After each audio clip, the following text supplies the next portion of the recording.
All right. Hello, Lead Pros. It's Aiden here with another episode.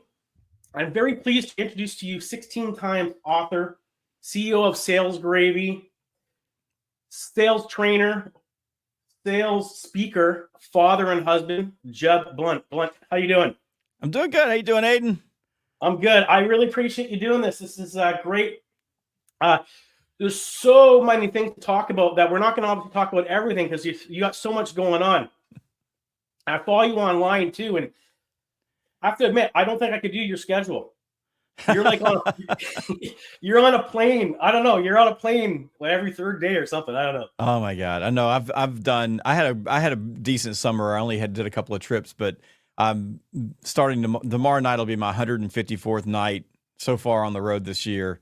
And I don't think I'm going to hit 300. I thought earlier in the year I was going to hit 300, but I had to take the summer off and do a lot of writing, and I'm behind on everything. So it'll be pretty heavy travel all the way into the year, but it won't be.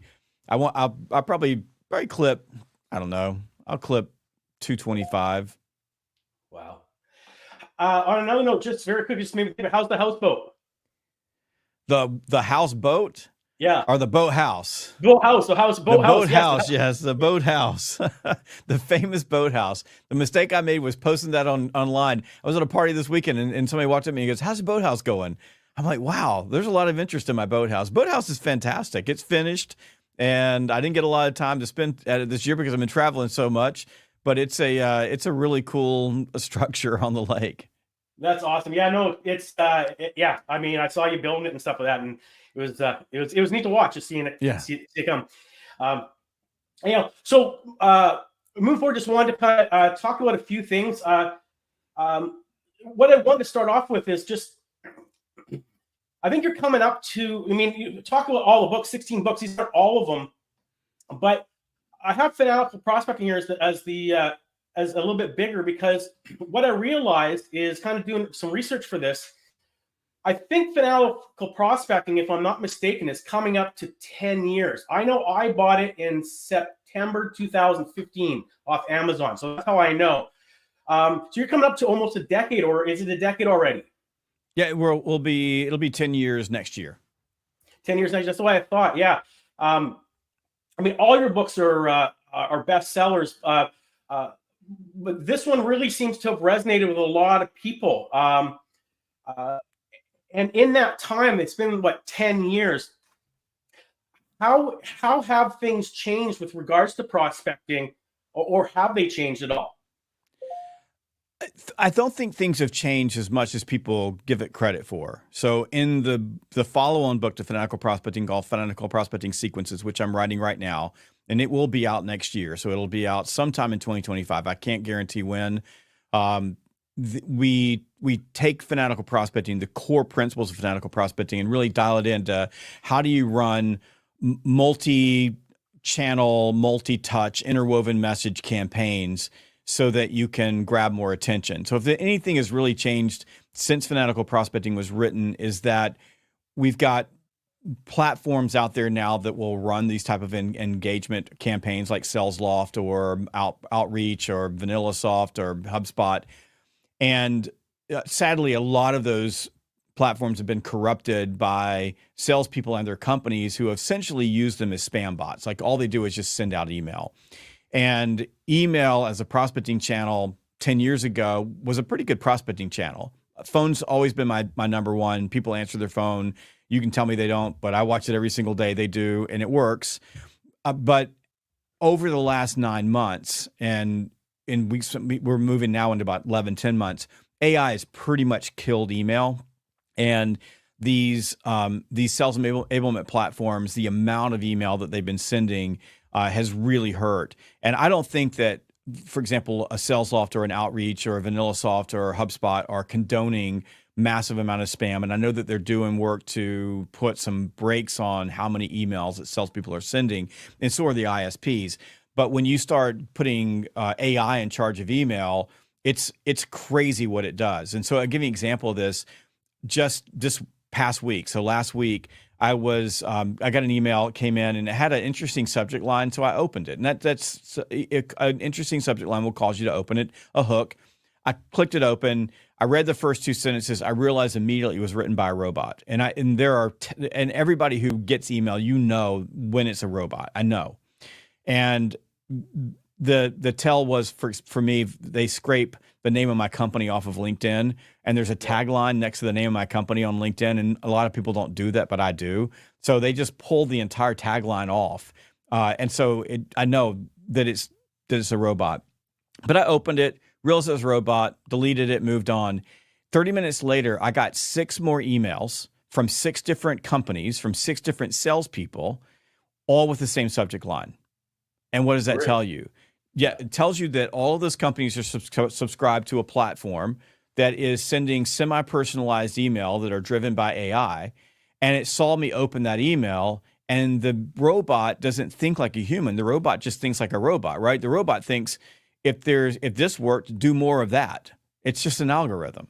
So it just sent me more of that. So sadly for those 6 salespeople, they all got blocked and they got spammed out, and they can no longer reach me ever again because I'm not doing that. Like if you're so lazy that you're just going to send me AI generated trash and you don't even exist, we got a problem. That's the other thing we've been finding recently on prospecting is this happened to us twice this week where we got an email that came in that was semi-interesting. So I asked someone on my team to go track it down.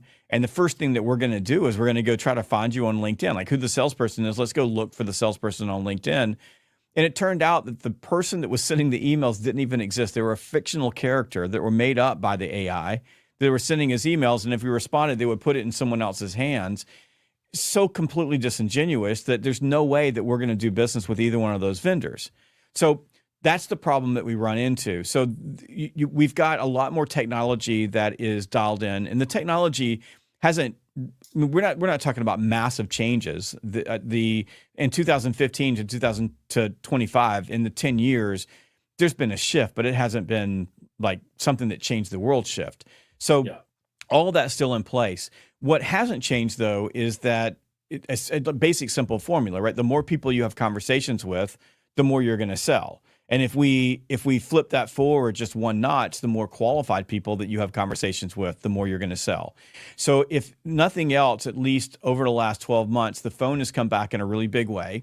In-person prospecting has come back in a really big way. So you can imagine in your space, for example, your sector, where you're doing facility management and janitorial.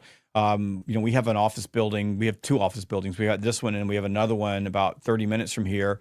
And if someone came into our front door and knocked on it and said, "Hey, this is what I do for a living. I sell commercial facility services," they would find someone there to talk to, and they might have a conversation, or at least they might get connected with the person that they're supposed to have the conversation with. So we're seeing with a lot of our clients that in-person prospecting has come back in a big way. And the thing that we have to work with them on, and this was exactly the same situation in fanatical prospecting, is that we have to work with them on managing their territory so that they don't go single siloed. All they do is go knock on doors, which you can't do a lot of that. It's expensive in terms of time.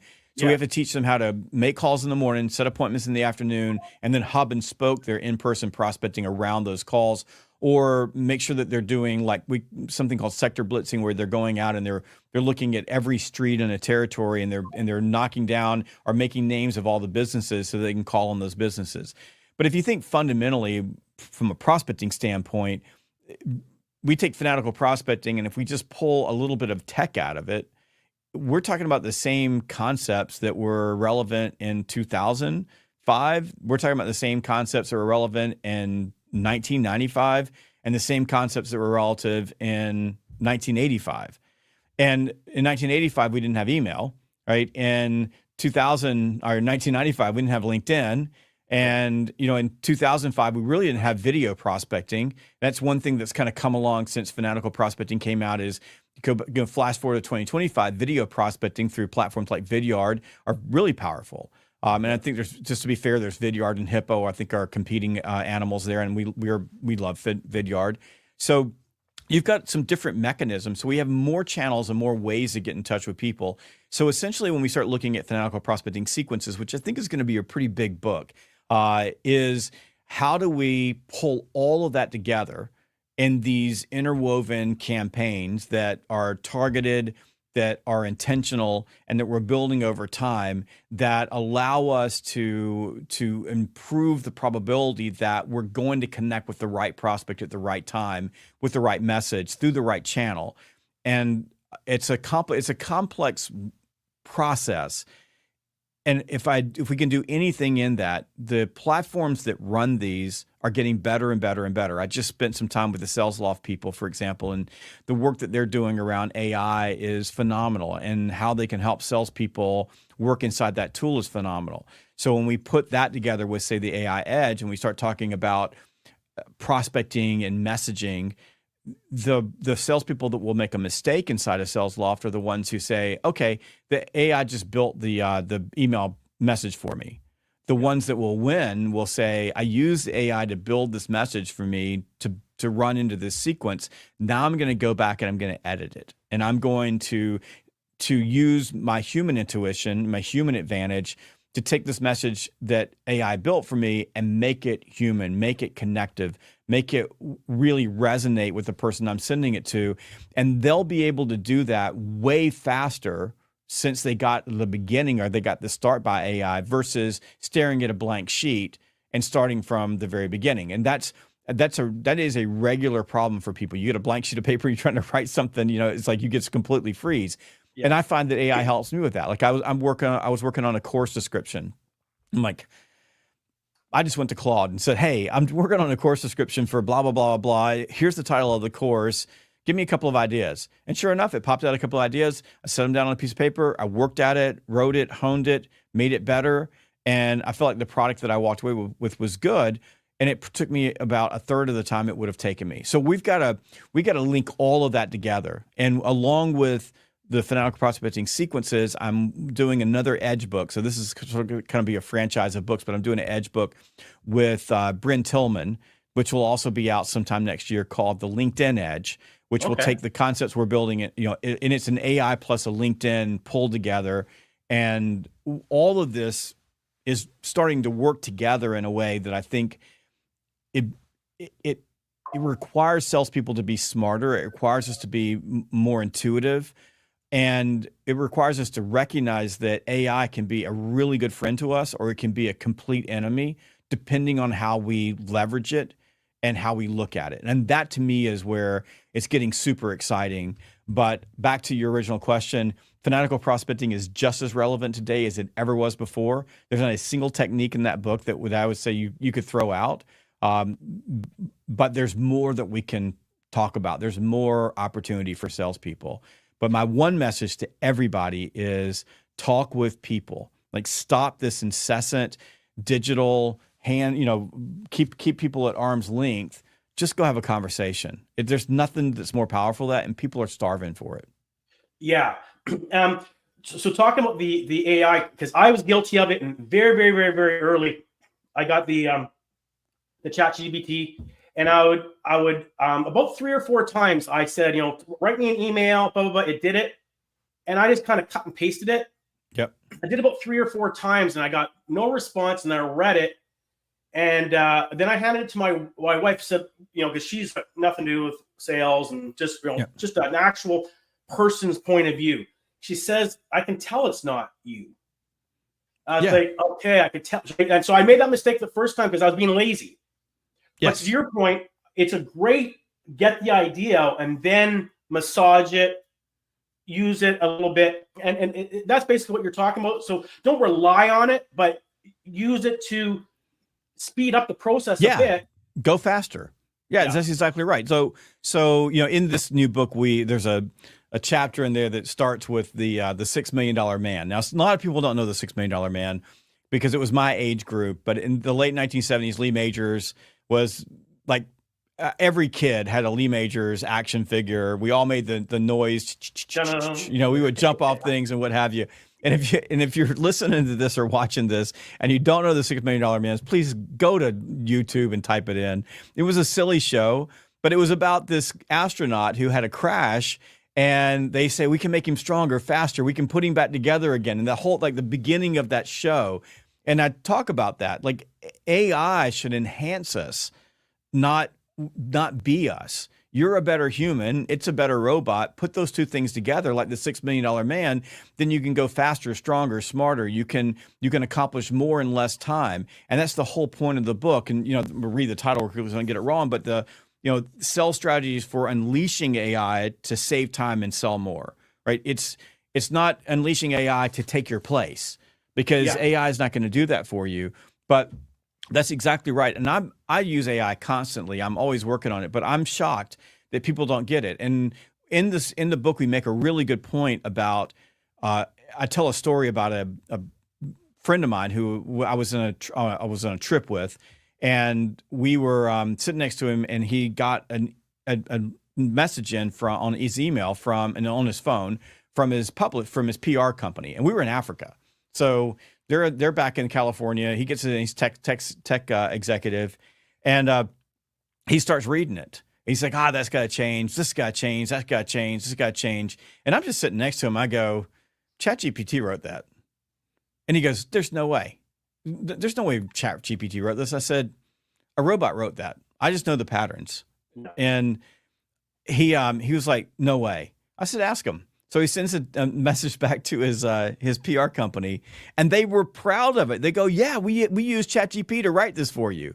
He was pissed. He was so mad because he's spending a ton of money for people to put in the effort. Now think about this. In sales, you're dealing with human beings. If you just AI it in, they know you didn't work for it. They know you didn't care enough to try. They know that. And the same thing happened to him. He fired the PR firm.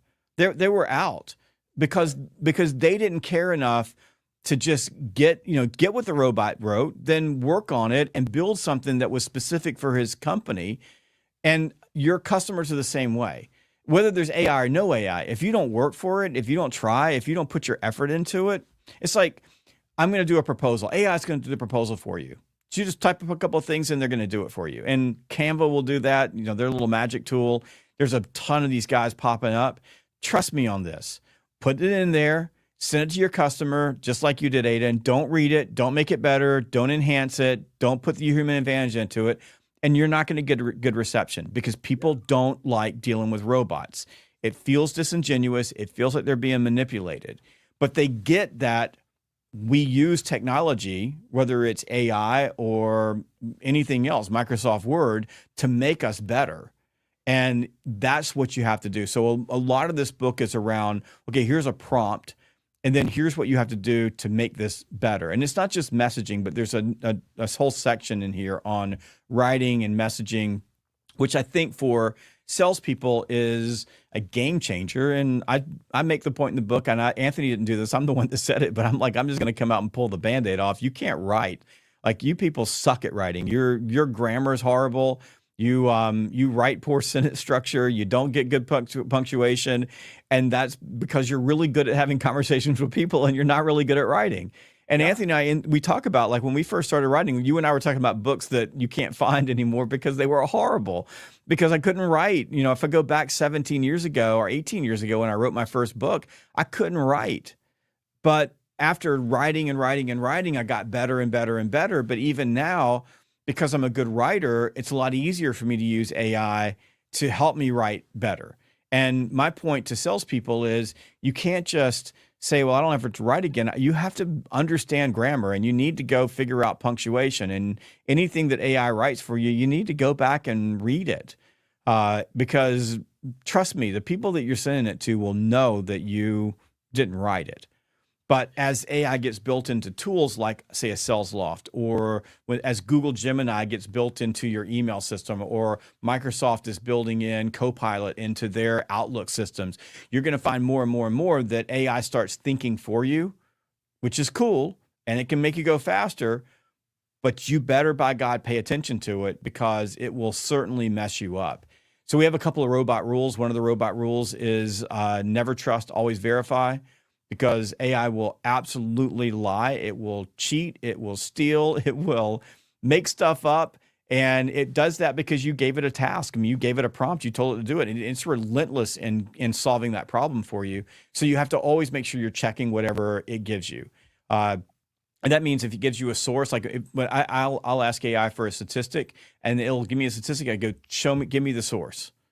and then I go to the source and I check the source, and then I check the source's source just to make sure that I'm getting told the truth. Yeah. So you have to understand what AI does. And then one of the robot rules is for us is just because AI can do something doesn't mean that it should. Like there's some gratuitous AI out there. So you've got to be super careful with that. And the third robot rule is crap in, crap out. So you tell it, you give it the wrong instructions, you're going to get bad output. So Yes. part of what we're doing is getting better at having conversations with AI.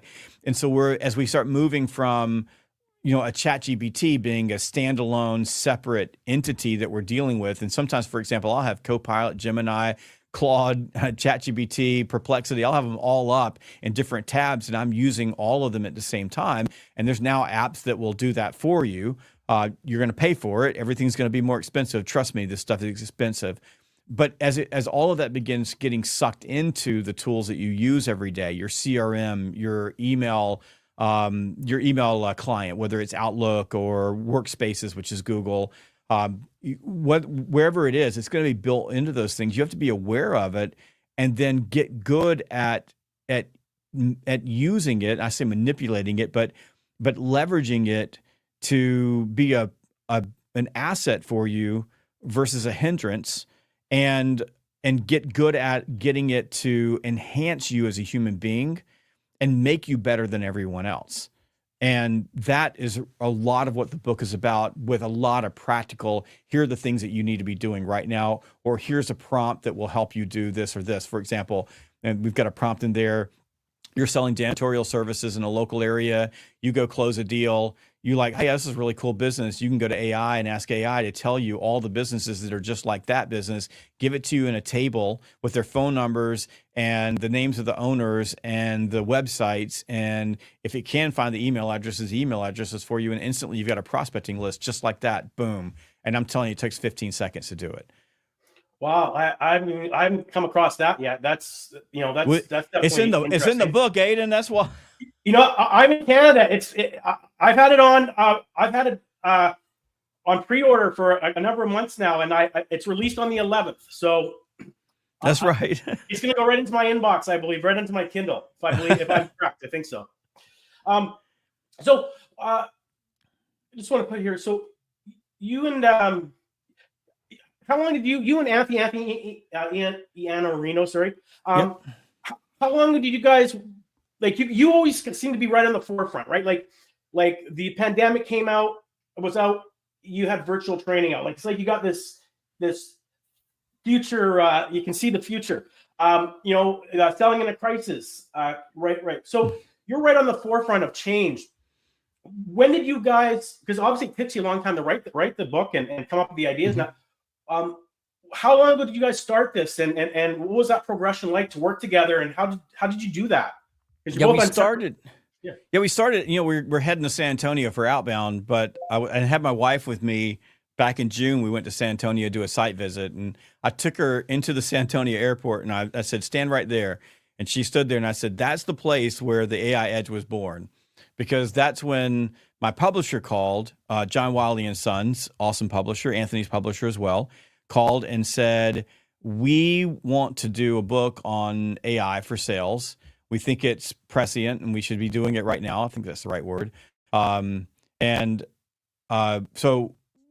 will you do it? We just want to do it with you. And I said, yeah, but I got to get Anthony involved because he's smart and he's using AI for everything.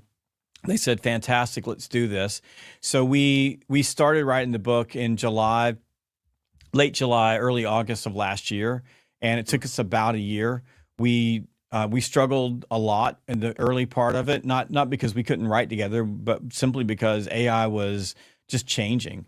So he and I got into a really good writing rhythm where he'd lay down copy and I would go behind him, and it just worked really, really well the way we write. So, that was really the trigger. I mean, we've been thinking about it, but it was the trigger was when your publisher calls and says, "Hey, we want you to do this book." So I put Fanatical Prospecting Sequences on the back burner, which I've done twice now because I put it on the back burner to write Selling in a Crisis, and put it in the back burner to write the AI Edge, and but That's where it came from. And we finished the book in April of last year, and then it had to go through all the editorial process, and it takes a while for books to be published. I wish we could move a little faster because we could have had the book out in June if we, but we have to wait to get printed and all the other things that publishers do. Yeah. Yeah. No, it's great. I'm looking forward to it. Just one or two things left on talking about AI, and I'm going to talk about Outbound as we close. But in the book, on one of the on the cover, you say it's about fusing human intuition, creativity, and empathy with AI to gain a competitive advantage. Can you expand on that a little bit? When you say fusing, what does that look like? It really looks like, for example, let me give you an example of a prompt that'll fuse this. So I'm going to go on a sales call, and I'm calling on, let's just say I'm calling on a HVAC company, and they are a family-owned company. They've been around for 40 years, and I'm calling on the second generation owner, the son of the founder. And they've got 30 techs, so I know how big they are. And I'm going to go in and have my very first time appointment with them. So, like, what am I going to ask? How am I going to get them talking? So a lot of salespeople, when we go into these first time appointments, what we really do is we go in and we just start pitching what we sell. And they allow us to do that. They go, hey, you're here. Tell me what you got. And we go, well, I'll do this and this and this and this and this and this. But that's not really having a great conversation. And so you go back to my book, Sales EQ, or in virtual selling, and I talk a lot about how are you engaging people in a conversation that causes them to lean in, causes them to like you. We know that when we listen to people, we become more likable, and they all tell us their story, and it creates a feeling of contentment and a feeling of I don't know, of probably peace. I mean, when you're listening to someone, they get a dopamine hit to the brain, and it makes them feel really good. Yeah. So you're a salesperson. What are you going to ask? So if you lean in with your empathy and your intuition, you realize that if I go in and I just start talking about what I do, even if they open the door to do that, they're probably going to like me very much. Even if they said, tell me what you got, and you spend 30 minutes telling me what you got, a lot of those meetings will just end in, okay, well, send me some prices and I'll talk to you later. Yeah. So if you use your empathy and intuition, you realize that's not the right way of doing it, but you need some questions to ask. So you go to ChatGPT and you say, hey, ChatGPT, I am going to call on an HVAC company. It's run by a second generation owner, and they're this big. And I'm on my first time appointment, and I need to get some questions that will help me open up the conversation in a way that would cause them to want to keep talking with me. Again, I have 5 questions. And it'll spit out 5 questions. You may need to prompt it in some different ways and ask around that, but your empathy and your intuition is guiding the prompt. And then as you get the questions in, as you read the questions, you go, oh, that's a really good question. That's not really a good question. This is too self-serving. This feels really good. And then if you take those questions and put your human advantage to it, you can rewrite those questions or reformulate those questions in a way that makes them conversational. And when you sit down with your customer, you say, Aiden, if it would be okay with you, before we get started, I'd love to ask a few questions so I could get to know you and your business a little bit better. Then we can talk a little bit about what I do. And then from there, you and I can make a decision if it makes sense to go to the next step. And then I ask you a question.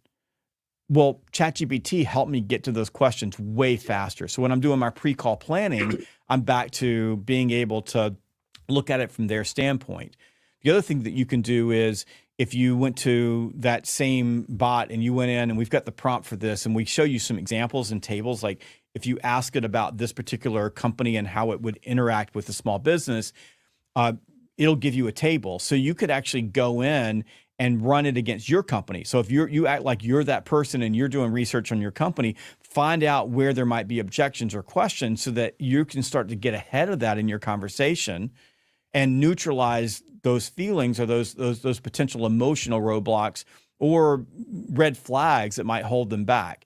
And that's the way that you fuse this all together. Like you're using it to do the things that you could do if you took the time to do it, but way faster. Yeah. And it gets you started. So that to me is how you make this work. And I think that's for until I don't know, AI runs wild and takes us all out. This is how we have to use it to enhance ourselves. Otherwise, all you are is just a walking zombie. And I mean, if the robot's just doing your job, then trust me on this, they're not going to use you anymore. I mean, you're not going to be working there anymore. I mean, you may be working someplace else.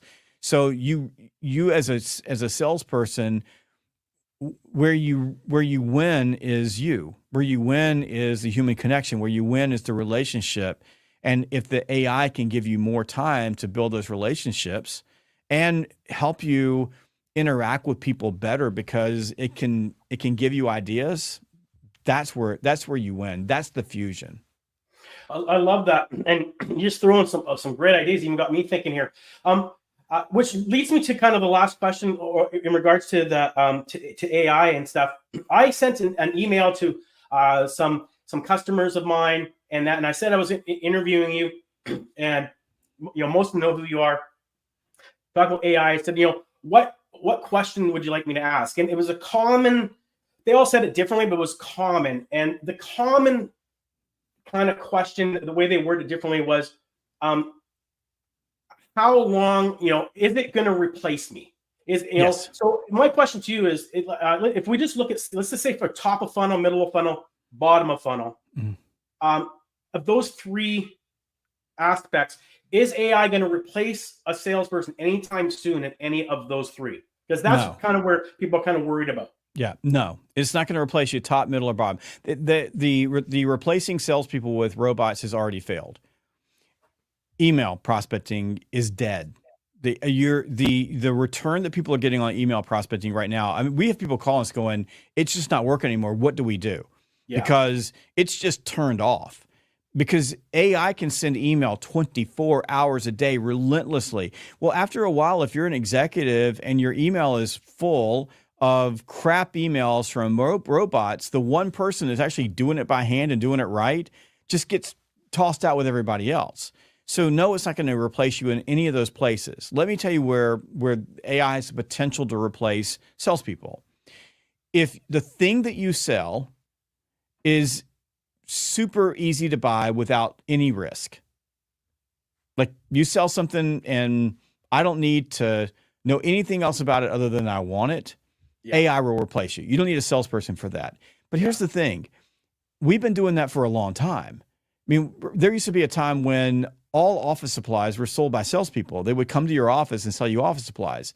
And now people go buy office supplies on Amazon. Why? Because they trust it. They know it's going to show up. They've already experienced it, and they don't really need anybody in between. Like, they don't need any friction in between them and making the purchase.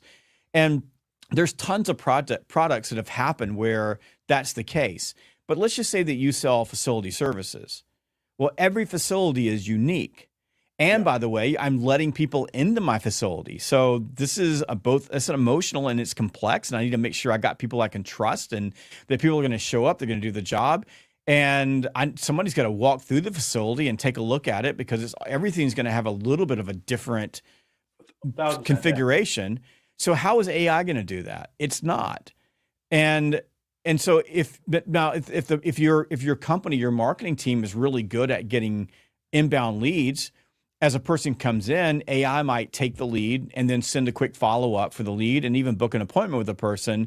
But that's marketing, and marketing has had that automation for a really, really long time. So we're not talking about anything that AI is doing. Now, AI is displacing some marketing jobs, like creative jobs, because AI can do it faster and better than a human. So where you had, say, 5 people working on a project, you might have one person working on the project and a robot. I mean, so but first, from sales standpoint, complex selling, anything that involves risk and people have to make decisions, we're not going anywhere anytime soon. But we will continue to see sales jobs in particular industries go away naturally because we get to a point where we just don't need to see a salesperson. Yeah. There's an argument for that in automobiles. You've got automobiles that are good enough. For me, the greatest inconvenience for me is that I have to go deal with a human being to go buy a car. I know what I want. I just want to push the button and I just order it online and you just bring it to me. And so we're going to see that change continue to happen. There are people like a Victor Antonio, which I'll give him due credit. He says that it's going to happen way faster than most of us think. He might be right. I think that if you're in customer service, and that's where he really comes into play, and people are calling into your call center, that you might be dealing with robots. But I can tell you that last week, I don't know, I think it was a Thursday morning. I was up really early, and I was using a platform that we use in our business for e-learning, and it's a pretty big spin for us.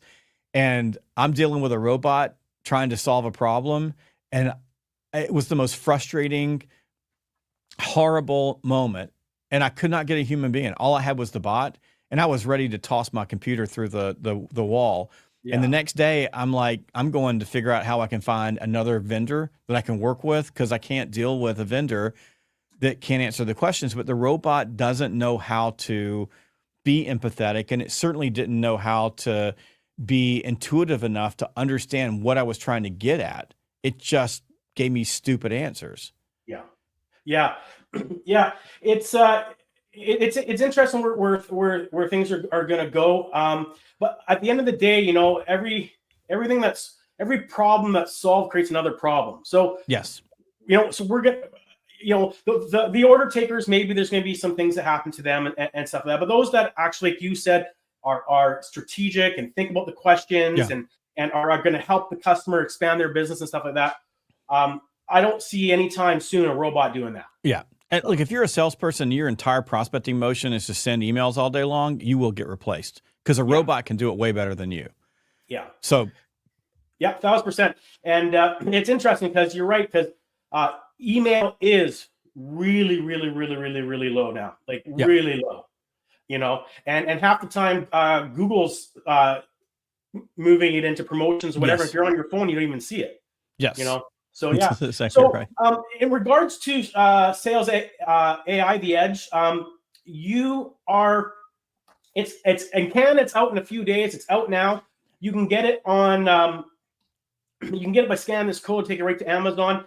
It's on Kindle. It's on hard copy. Question for you: Is it going to be on Audible anytime soon? Because I find myself, like, you're talking to me, and I'm like, shit. I should probably get the book on hardcover when it comes, because I know I've got it on Kindle. It's going to drop into Kindle. But I'm thinking I should probably get it on, and then I definitely will get it on Audible. Yes. Sometimes I'm on a walk and I want to listen to it. So yeah. Yes, we are working on trying to get in the we're working on getting into the studio. This is going to be a really hard book to produce in audio. Yeah. And the only people that can do it are the authors, because we've got so many prompts and so many exercises and so many examples. So the book is full of exercises, like things for you to do. So we're going to have to work through how do we present this book in an audio format that makes it something that is pleasant to listen to, that you learn from and that you gain from. So my recommendation for almost everybody is you want to get it in print, because there's so many prompts, and there's instantly I can go do this in my AI client and I can get this output. Like that's what you're getting from the book. So all of that's there. So you want to have that there. And then, like you said, I do the same thing. I buy books and I get them in both. Actually, if I like a book, I get Kindle hardcover and I'll get Audible. But it will be. But I would suspect that the Audible version probably won't be out until into December, early January. Okay. Yeah, and I remember talking to Anthony before on another, and he says, it's a little tedious doing the recordings and stuff like that. Yeah. It's not he didn't have the most fun time doing that. So no, it's awful. It's horrible. It's horrible. Yeah. So speaking of AI and the Edge, I'm going to be joining you and Anthony and Bryn and Amy and Mark this November the 5th to the 8th at the Outbound Conference in San Antonio. You didn't have it last year. I was there 2 years ago in Atlanta. It was absolutely fantastic. Speaking of which, I forgot the power of speaking. In your last speech there, when you were talking about the facility audit, you're a master, because you had me. I was like just hooked, and I realized, oh geez, I forgot what it's like to have a speaker speak, and that's just the honest truth. I was like, geez, you had me, your storytelling and that, and the button and and all that. It was fantastic. So kudos to you. But what can everyone expect? I mean, I highly encourage you going there. There's nothing like actually talking to people and interacting and having a coffee, during coffee for closers in the morning and stuff like that. But I got the schedule here, but it's kind of a 3-day event. Let me just elaborate a little bit on what people can expect. Yeah. So a couple of things. One is that it's going to be more intimate this year than it was when you were in Atlanta. The Atlanta conference was big. We had 2,000 people online. We had camera people everywhere because we were live streaming constantly. We ran a lot of sessions. So, the speaking was run, so there wasn't much time for networking. And we just realized that we weren't having as much fun as the people who were putting it on and speaking as we were in 2017, 18, and 19, where it was a smaller conference that was much more intimate. And we were making friends like you, like we were meeting people and they were like becoming part of our lives, because at this conference, you kind of get together and you connect. So we made the decision to dial it back. So there's going to be 500 people there versus 1,200 people. And it's going to be less keynote-y, right? So like what you saw in Atlanta was a keynote speaker, and much more training focused, where you're going to have speakers on the main stage that are going to be talking and telling stories and doing those things. But we're going to be working together on getting better at the craft, from prospecting sequences all through how do you leverage LinkedIn inside the actual sales process and connecting with other people, dealing with objections and working through your time. So it's really going to be a training conference. And what I would say to you is the ticket for the main stage 2 days, there's no more VIP tickets available, but the main stage 2 days there, it's $997. You can't buy the training. Like, you can't get this training from this group of experts anywhere even close to that. And if you're a small company, to bring any of those people into your company, you're talking about a minimum of $25,000 a day just to get them to come in. So you can take 2 or 3 salespeople with you, spend a little bit of money, and you're going to get this, like I'm talking about, really good training from the stage. On Friday, we've got some what we call elite sessions, and we've got an executive sales leadership session. So if you're a leader, you want to jump on that. There's, I think, only 6 tickets available still for that. And then we're going to have the AI Edge session. And the AI Edge session is going to be focused on not just this book, but on how to use AI, super practical. And Bryn Tillman, Victor Antonio, who is also an expert in AI, Bryn's a super expert on AI, and I will be teaching that. And you're going to be hands-on learning how to manipulate AI to get the things that you want out of it. And then we've got an additional session on, if you're interested in selling into Latin America, what do you need to do a better job there? And then we got a golf scramble, and there's 3. You're going to be playing. I'm playing. There's 3 slots left in the golf scramble. So if you're interested, you want to jump on that. And it's going to be a lot more. When I said intimate, there's going to be a lot more networking. So we're going to have. We're not going to start till 9 o'clock in the morning. So like the coffees for closers is going to come in at 7 o'clock, and people love that. Like, when you were there, like we were having to get people out of the lobby and get them into the sessions, because we could see it. Like, people really loved spending time with each other. There's a VIP lounge, so you'll be able to spend time with the VIPs, and then a little bit longer lunch. And then we're going to be out at 5 on day 1, which is the main stage day. And then we'll be out at 4 o'clock on the 7th to give people time to get home or to network. And I suggest coming in and stay for the weekend, or come in early, because this is a killer resort. This JW Marriott's one of the greatest resorts in Texas. It's got an incredible water park. So if you've got a family, and it's got great restaurants, and it's got a top flight golf lounge and bar and sports bar, and 2 TPC courses that are phenomenal, where we'll be playing golf. So for me, it's a conference and a little bit of a vacation. So you get to do a little bit of both.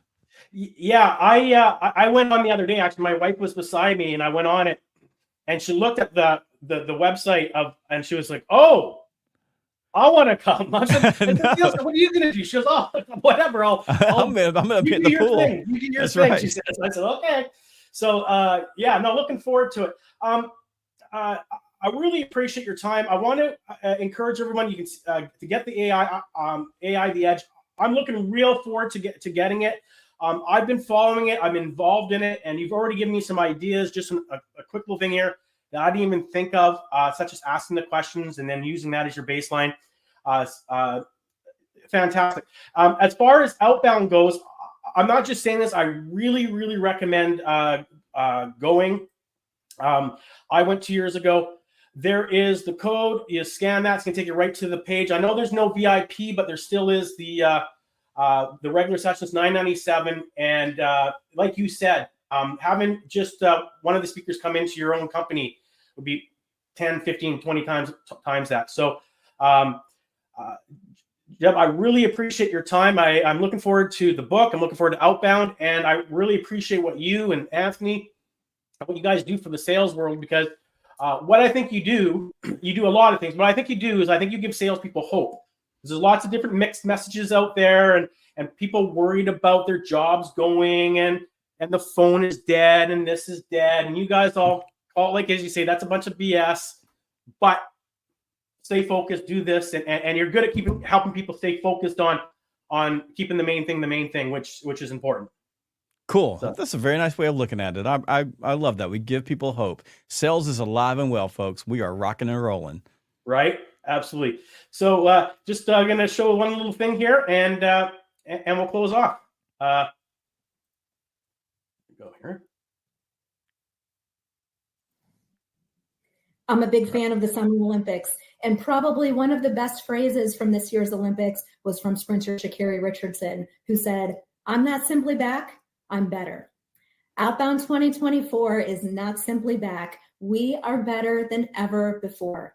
This is the learning experience you want to make sure that you are a part of for all things pipeline, prospecting, productivity. Please join me and all of the other excellent sales minds at the learning experience that you don't want to miss.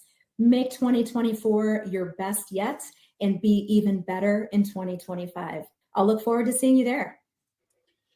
Man, she's good. And you will see me there. So, Jeb, thank you very much. Much appreciated to you. Looking forward to seeing you and Amy and Anthony and Mark and Victor. And I really appreciate your time. And thanks again, eh? Thanks, sir. Have a good one.